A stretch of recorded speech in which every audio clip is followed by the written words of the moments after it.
with maybe in this matchup. We'll definitely find out, but we're about to get into game here between these two amazing players, Dan and Ashton, and we're about to find out exactly what they lead. Yeah, I like how Ashton is not going to be one-upped in the fun Pokemon category in this matchup. Yeah, I'm definitely excited about that. It's going to be Raichu and Togekiss to start, and some of those fun Pokemon on Dan's team also making an appearance, Vanillux as well as Inteleon. So we are going to get a chance to see what this Inteleon can do.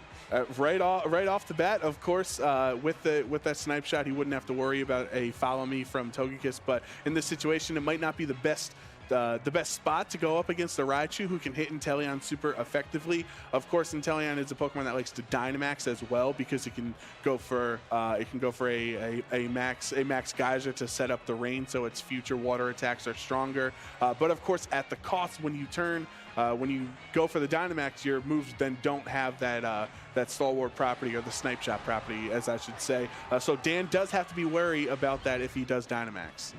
A Dynamax turn 1 is going to kick things off, and it is going to be the Inteleon that goes for the Dynamax first. What's interesting to me is that we have the Vanillux that utilize that Snow Warning ability early on, so this pair really does surprise me in terms of what this Inteleon is going to do, but Ashton going to match that turn 1 Dynamax, recognizing that this is going to be a big threat in terms of that Inteleon, and Togekiss taking that Dynamax factor. Raichu does have the potential to fake out also. Of course, if it goes into the Inteleon slot, it will fail, but this Vanillux is vulnerable to a fake out. Vanillux sitting vulnerable. We'll see what this Raichu decides to do, or any of these other Pokemon. Vanillux going for Protect first, just to potentially bait out that fake out, and yeah, it does. Raichu goes for the fake out into the Vanillux, and Inteleon gets a chance to utilize a max Airstream. We saw Inteleon go for the Dynamax first, so the Pokemon on Adrive's team are already super fast, but it's going to be even faster now. Yeah, and you see the Life Orb recoil from Inteleon there, revealing the item. And this Vanillux, it would break a Focus Sash, potentially, if that is what Vanillux is holding from the Max Airstream. But these trainers just traded their speed, raising on each side on that turn from matching Max Airstreams. Matching the max Airstreams now, this is where that Snow Warning becomes effective, because they're still taking some chip damage from the hail that's on the field. I will say one thing that could be effective, since we saw that this Inteleon is running max Airstream, it does have a nice move pool coverage for its special attack, so he has a flying attack that can increase his speed. If he went for another max Airstream, that would make the Vanillux actually faster, and a super effective Blizzard in the hail would be pretty hard to deal with for Togekiss. Well, we did see the max Airstream, but there was a max guard. Inteleon is now paralyzed, but Vanillux is going for the Blizzard. Togekiss not going to take any damage from that because of the max guard, but Raichu does get a chance to take a big chunk. Yeah, Raichu down to under half his HP, and that was a really smart play from Ashton, understanding that his Togekiss is weak to Blizzard. So if Inteleon was able to get a second attack, or a second max Airstream off, he would have to eat the Airstream plus the Blizzard from Vanillux, and I don't know if the Togekiss would have been able to do that. Now Dan has to be worried that his Inteleon has to break through paralysis potentially, and of course is slower than both of Ashton's Pokemon on his side. But with the hail still up on Vanillux, these Blizzards are 100% accurate instead of the normal accuracy where you have a chance to miss. So as long as hail is up, this Vanillux is still a threat to Ashton's team with these Blizzards. Vanillux has done its job, is going to go back to Dan, and it is going to be the Colossal coming out in its place. Now, Colossal not a... Ooh, but Eerie Impulse goes into the Inteleon from that Raichu. Special attack harshly falling. That's going to matter so much, because that Inteleon loves to use special attack. That gives him the Steam Engine boost, though. He just got hit with a fire attack. This was a great play. If it is going to be Steam Engine on that Colossal, then we are going to be able to see that speed rise dramatically, and that's exactly what's going to happen here. Togekiss's Max Flare kind of firing back.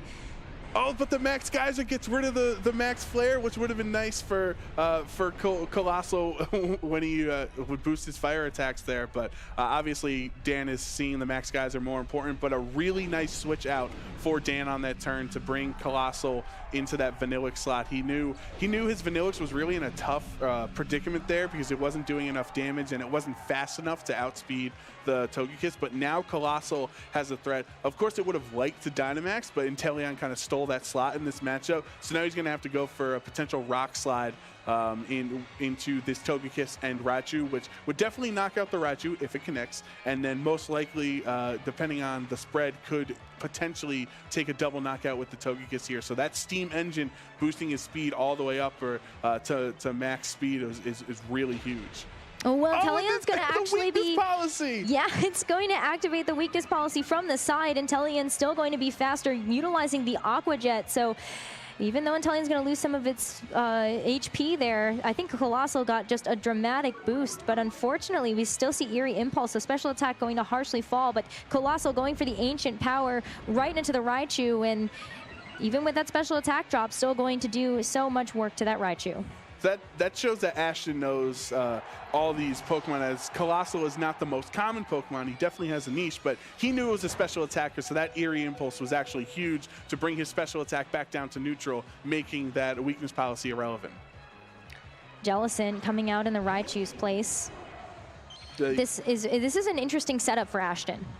Yeah, because he seems to be a bit passive with the Jellicent. Of course, he can try to set up Trick Room in this situation since the Colossal is so fast at this point. But I do wonder what Togekiss's options are in this situation. He can potentially follow me just to make sure that this Jellicent can get the Trick Room up, or whatever Ashton's fourth Pokemon is, which turns out to be the Conkeldurr, also likes the Trick Room. Let's see if Jellicent goes for Trick Room here, but before that, Colossal going to go for an Ancient Power right into the Conkeldurr slot. Doesn't do too much damage there, but the Air Slash, oh, I was going to say that would have been a heads-up play. Will it stop the Trick Room if he gets the flinch? We're about to find out. The Life Orb recoil was enough to knock out the Inteleon, but unfortunately that Air Slash was all for naught. It is going to be the Trick Room going up. And now this Conkeldurr is in a really strong position against two of Dan's three Pokemon in the Colossal and the Vanillix, as it's such a slow Pokemon there. It hits both of them super effectively with Drain Punch. Even if he needed the priority, he could potentially have Mach Punch. But we also I think whatever Dan's last Pokemon is he's going to have to try to handle the Conkeldurr. But for now, these are two Pokemon weak to Conkeldurr, and Trick Room is up. Trick Room is active, and something that I've noticed for a lot of players is that they don't always have an answer to a back-end Trick Room. Right. Usually you're ready for the turn one Trick Room, right? So you're ready for teams where their whole dynamic and their whole reason for bringing it is turn one Trick Room and win the game. So a lot of times it's similar to a late game Tailwind. When you have the chance to Trick Room later on, it actually sets up the game, sets up the victory for you later than intended. But the point is to win the game, and at that point, Ashton's in a huge lead. Yeah, Ashton's definitely in the driver's position right now, getting a double knockout onto Dan's Pokemon. This is going to put Ashton in a 2 Pokemon advantage, and we'll have to see what this fourth and final Pokemon is. Maybe it's going to be able to clutch out the win. The only thing I worry is if it's potentially a Conkeldurr or Rotom in the back, it's not able to target down all 3 of Ashton's remaining Pokemon, and it is the Rotom. So Rotom, he can go for a Thunderbolt into Jellicent. Obviously, Thunderbolt is good against Togekiss as well, but while he's targeting those other things down, Conkeldurr is just drain punching away its HP, and it might be at too fast of a rate for Rotom to take care of. Dan, not wanting to give up too much more information about what that Rotom might be packing, is going to go ahead and put the win over into Ashton's court for the very first game. But this was some great heads-up play by Ashton, really preparing for that back-end Trick Room.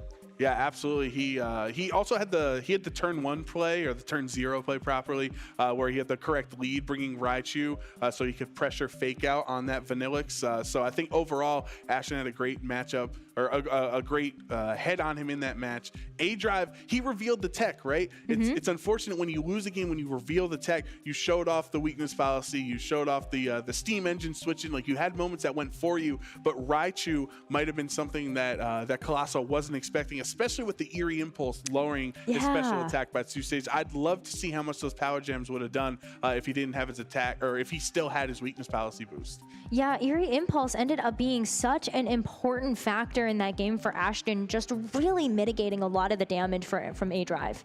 Yeah, and then the other big reveal from Inteleon being the Airstream, you can kind of expect if Ashton sees Inteleon again, you can expect max Airstreams and in the Inteleon to potentially Dynamax. So that might make Dan decide to change up his plan here in Game 2.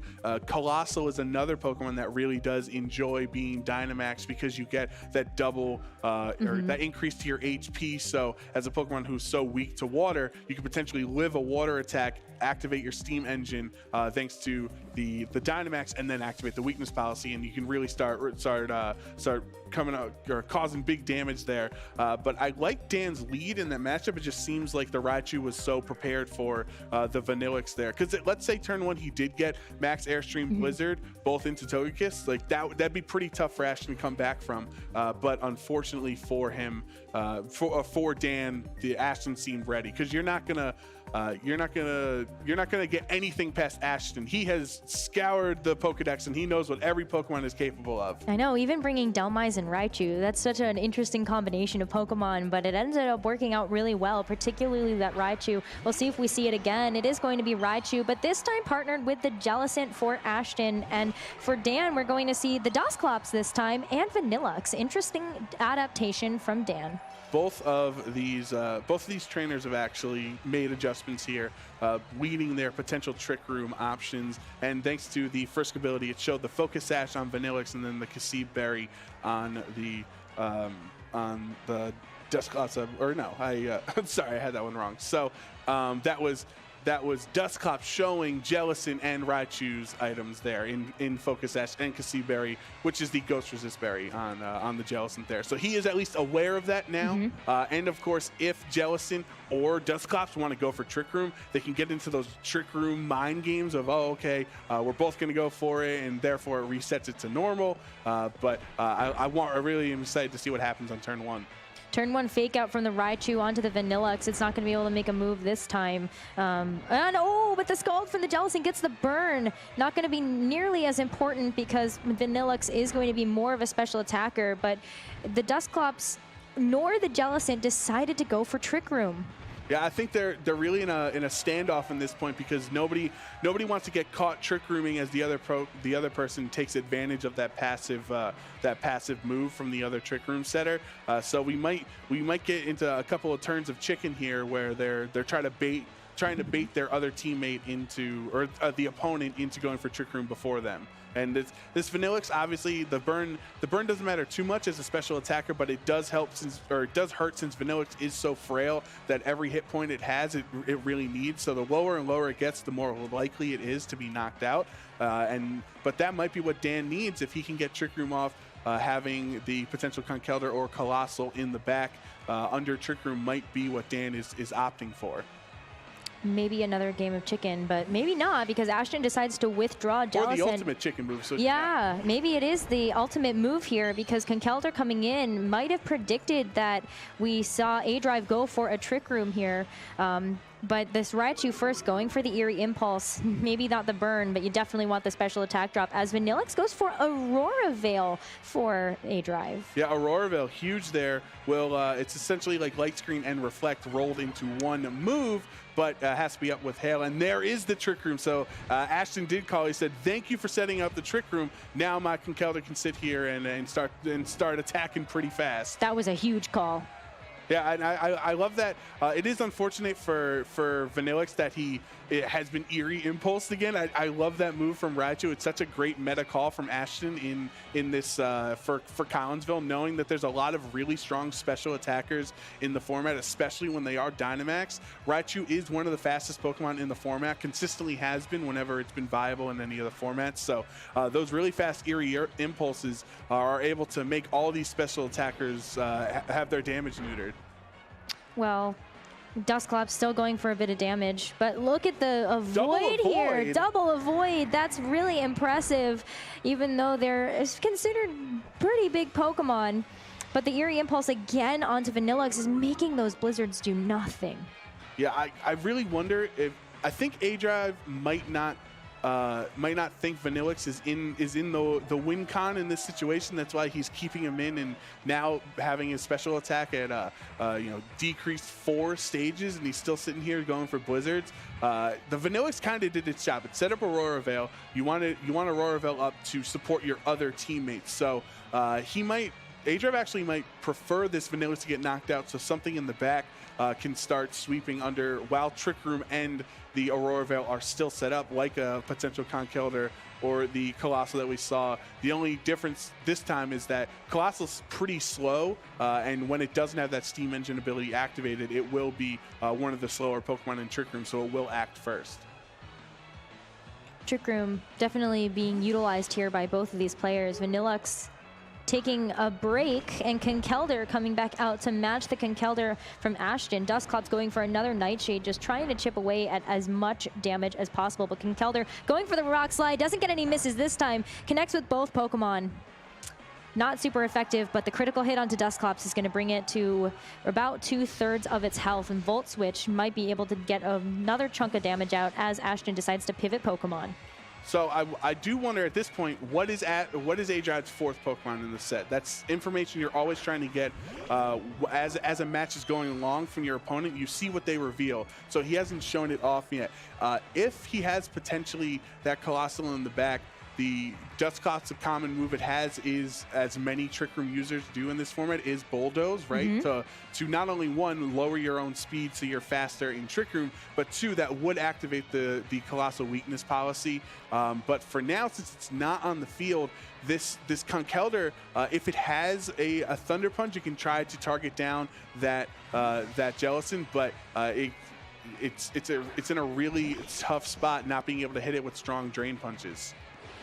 Well, it's time to Dynamax.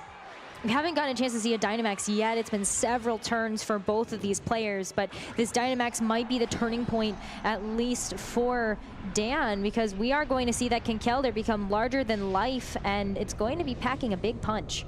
Oh yeah, absolutely. Yeah, I don't want to get hit with one of those Cinder Blocks that he's holding, especially in his Dynamax form. Definitely not. Nightshade again for the Dusclops, continuing to just chip away. But Conkeldurr going for the Max Lightning. Raichu, though, the switch in from Ashton, such a big play. The ability Lightning Rod is going to increase Raichu's special attack on the switch in. And the Strength Sap coming up from Jellicent is huge. That's a huge Strength Sap. Conkeldurr is a sky-high attack stat, so he's going to recover all the way up to full HP. Look how much effort it took to get that Jellicent just down to under 50%, and now it's as if nothing happened. This Raichu switched in at the perfect time. Ashton just proving to be the master of Raichu in this form, or in this matchup, knowing exactly when to use it and what to press every turn. This Jellicent is not afraid of a Max Lightning anymore. That would have been critical, because a Max Lightning that turn potentially knocked it out, and then you would have the Electric Terrain up for following turns for the electric attacks to do even more. But Adrive is in a back foot here, where he has to switch out his Dynamax Pokemon after 1 turn of its use. Yeah, and Ashton making a switch as well, putting in Dhelmise this time. We get a chance to see what this Pokemon can do. There you go. Dhelmise that's a cool design there.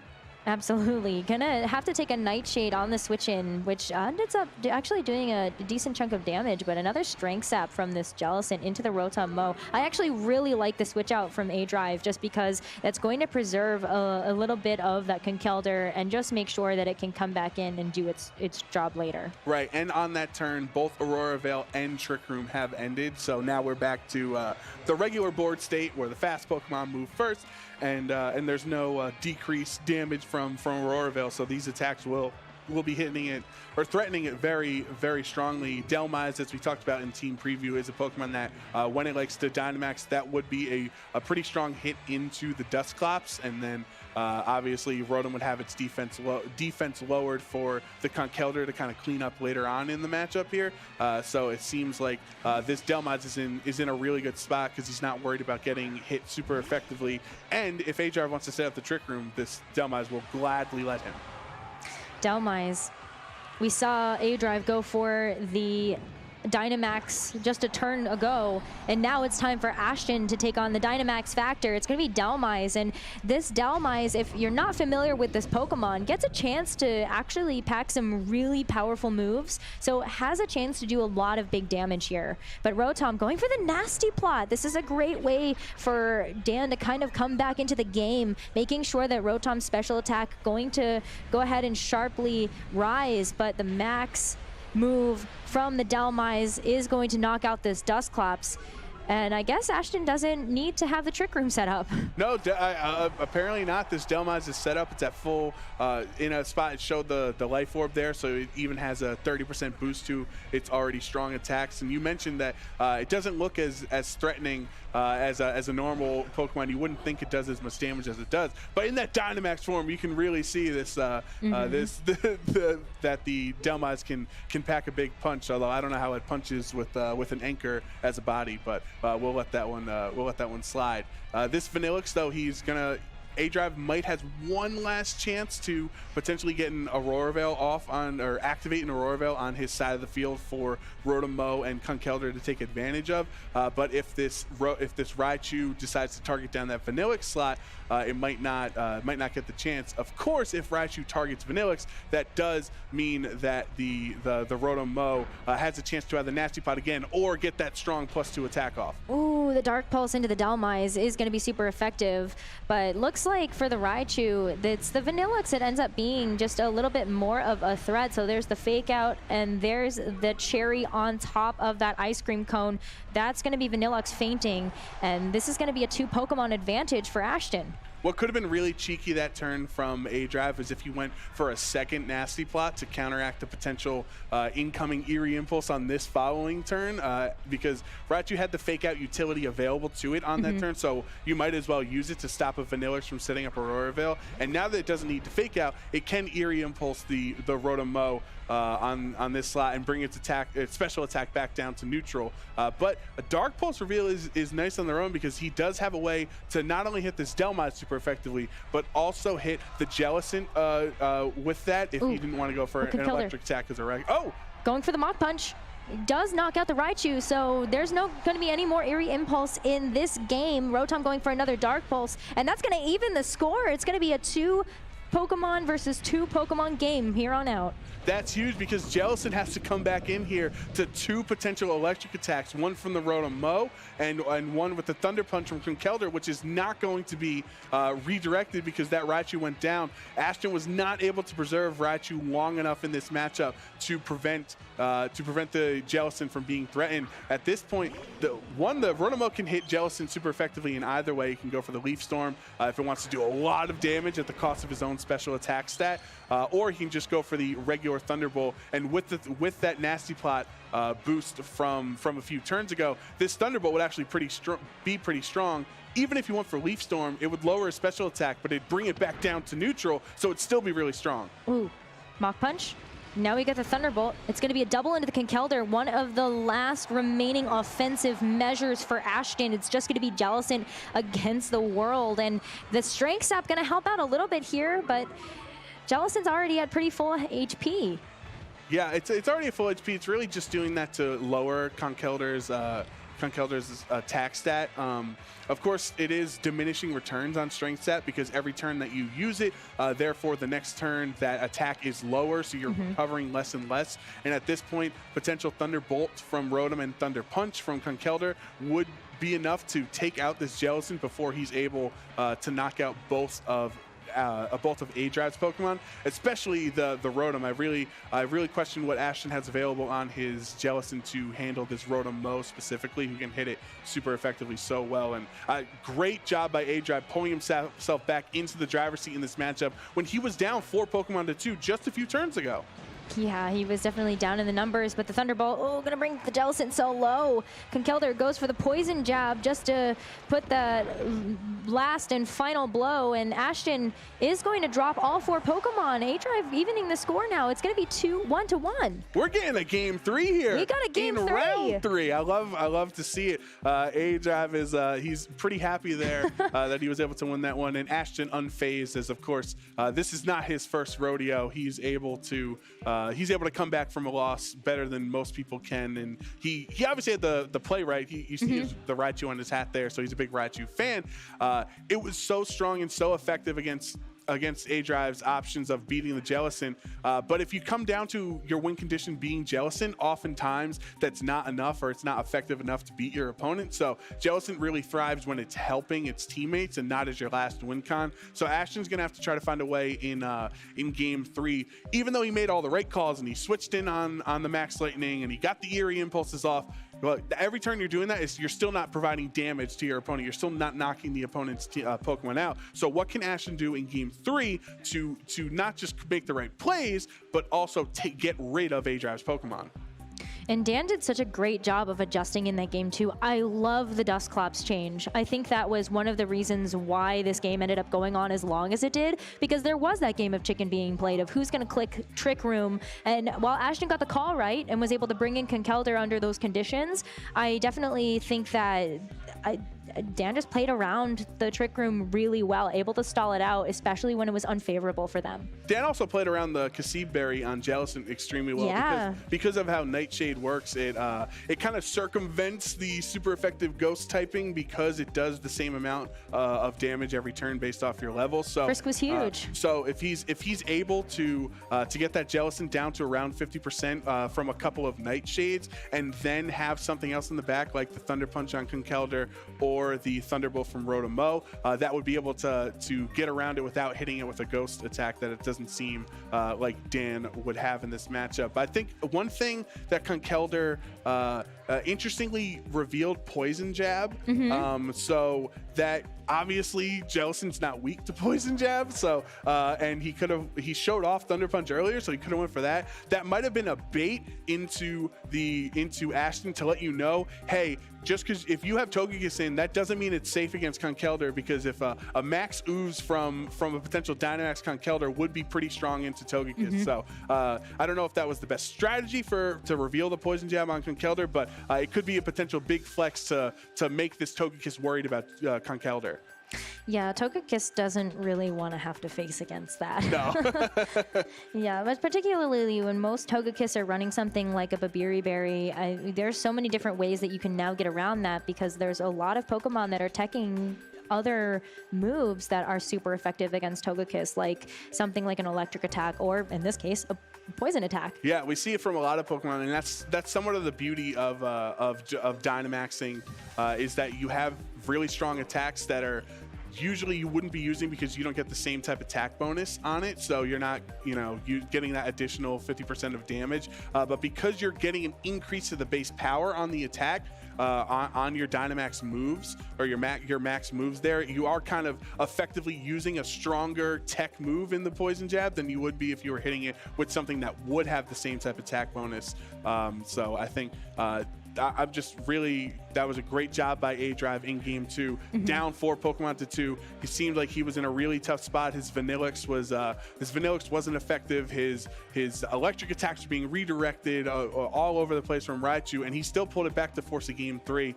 And I wonder what Ashton's adjustment is, if he just leads Delmise right away and starts rolling with Dynamax, or he just completely switches it up. Well, what worked in game 1 might work for game 3. Who knows? Definitely looking at the matchup here, I don't think that Ashton's going to decide to adjust to bring Arcanine in this case. I think that Raichu is definitely the best supportive Pokemon that they could bring. And I actually really like the idea of leaving Togekiss behind. But Togekiss also worked out really well in game 1, so who's to say? Right, it's so tough when you get into these mind games of like, okay, my adjustments in game 2 worked out well for me. Do I have to adjust then again, or do I keep with it? It's the mental gymnastics the top Pokemon trainers have to go through are something that I do not envy. No, well, here's some of the mental gymnastics where we're seeing the same game leads from game 1, Raichu and Togekiss versus the Inteleon and the Vanillix.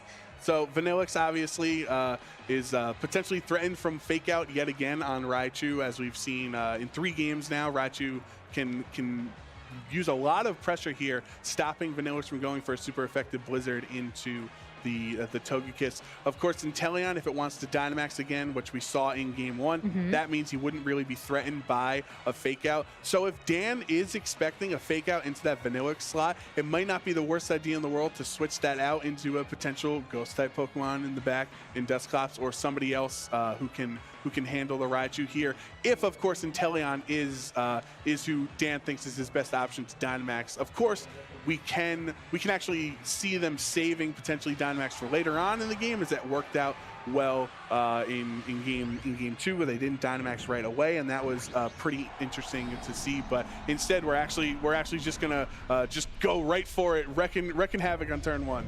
Absolutely going to be wreaking havoc. You have Ashton going for the turn 1 Dynamax onto Togekiss, which is a familiar face in Game 1. Raichu going for the Fake Out, this time onto the Inteleon. Read correctly that there wasn't going to be a Dynamax there, and now Togekiss gets a chance to go for the Max Airstream right into the Inteleon, and that's a frail Pokemon. Roll knockout. Wow, that was a huge turn from Ashton. Not only did he get rid of the potential Dynamax user that can match the Max Airstreams from Togekiss, but it was also he's also not able to boost the speed on this Vanillish, so he's not fast enough the next turn. Oh, but the froze! Oh, you don't need to be faster if you're frozen solid. Wow, I've never seen a Dynamax Pokemon just take a chill like that. And with that face, he doesn't seem to be phased by being frozen, but that's a pretty critical status condition in this scenario. Absolutely, very critical. I mean, Togekiss now doesn't get a chance to continue its game plan of getting those Max Airstreams off and continuing to raise the speed, and that might be really important here as Conkeldurr comes in for Dan.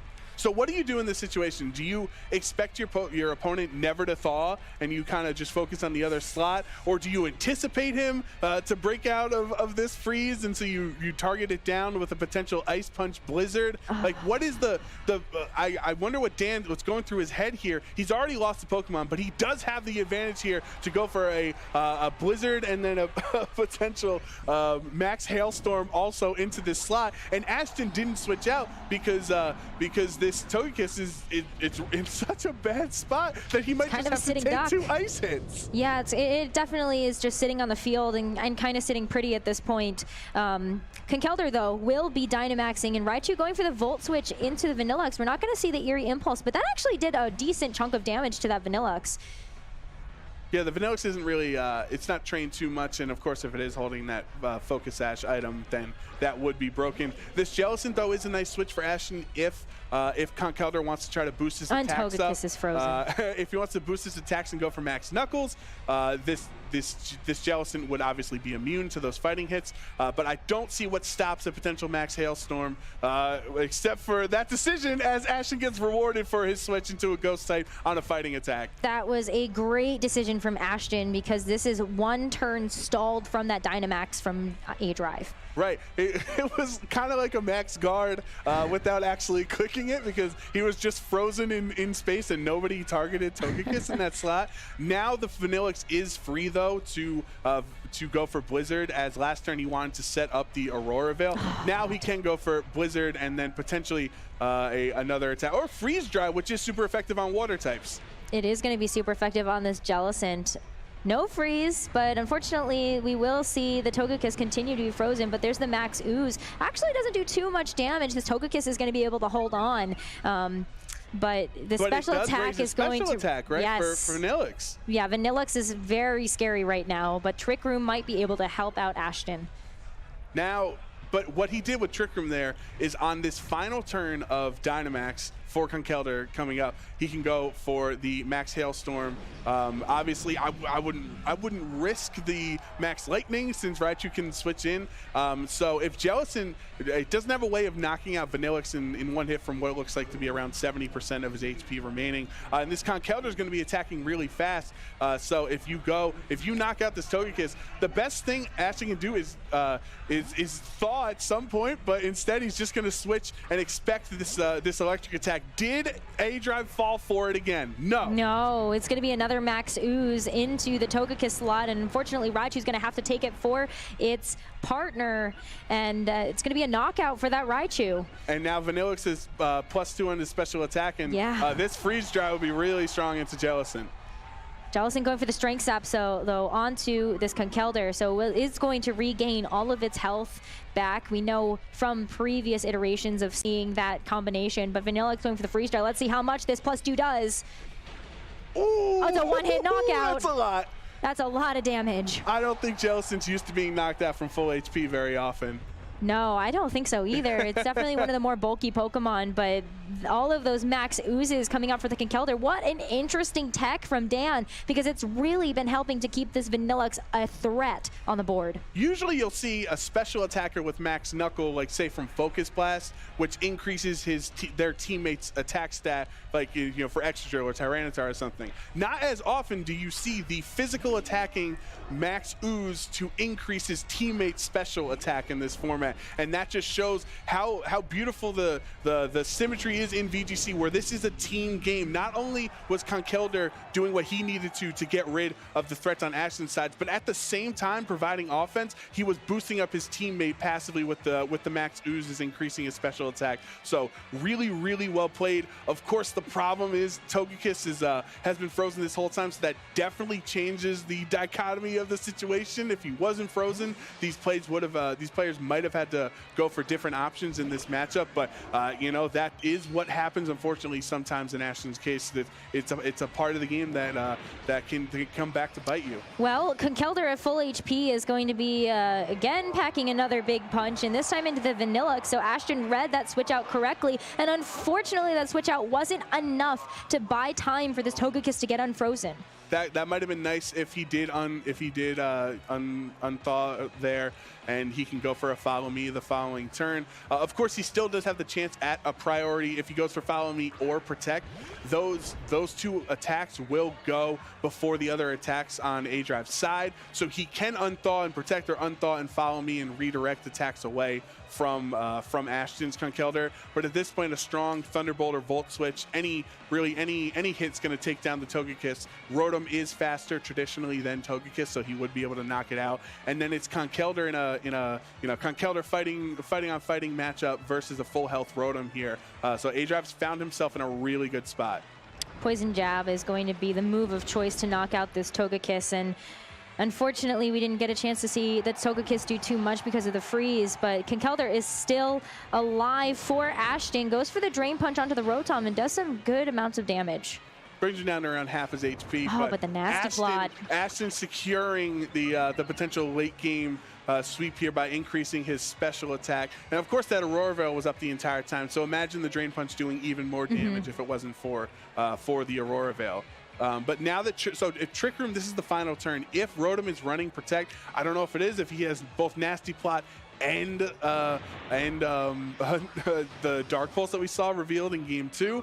If he protected, he would have been able to wait out that last turn, but instead this Drain Punch into the Rotom is going to be able to take it down. It is going to take it down, and all of the damage that we got a chance to see Dan's Conkeldurr do is going to be mitigated to some level, but that's it for the Trick Room. It's Conkeldurr versus Conkeldurr to settle the score and settle the match. Yeah, this is the fighting type club here, where they're just gonna Drain Punch each other and maybe hope for a critical hit. They're both really high health, so of course the amount of HP they recover every turn is then going to be mitigated by the opposing Drain Punch, bringing it back down here. So this is a very strong like what's the like the water noodles in a pool or whatever. Like it's like a noodle fight between really strong and offensive Pokemon here.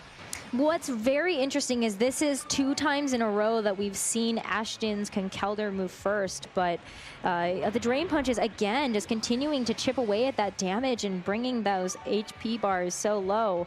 But this might be the final hit. I'm not sure. And which position do you want to be? Do you want to be attacking first to recover your health, or do you want to be second because at the end of each turn you're going to have a lower, your opponent's going to have their lowered attack. So if this Drain Punch doesn't knock out, which it doesn't, Adrive is going to be able to bring his the opposing Conkeldurr low enough to potentially go for that Mach Punch, where his Mach Punch knocks out, but Ashton's Mach Punch does not knock out.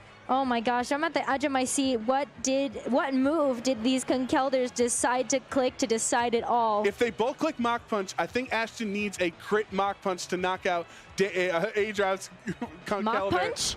Is it that enough? It's not enough! 11 HP! Yeah, Mach Punch back. That's going to be the Conkeldurr fainting, and Adrive takes the series. Oh, wow. What a great comeback from Adrive.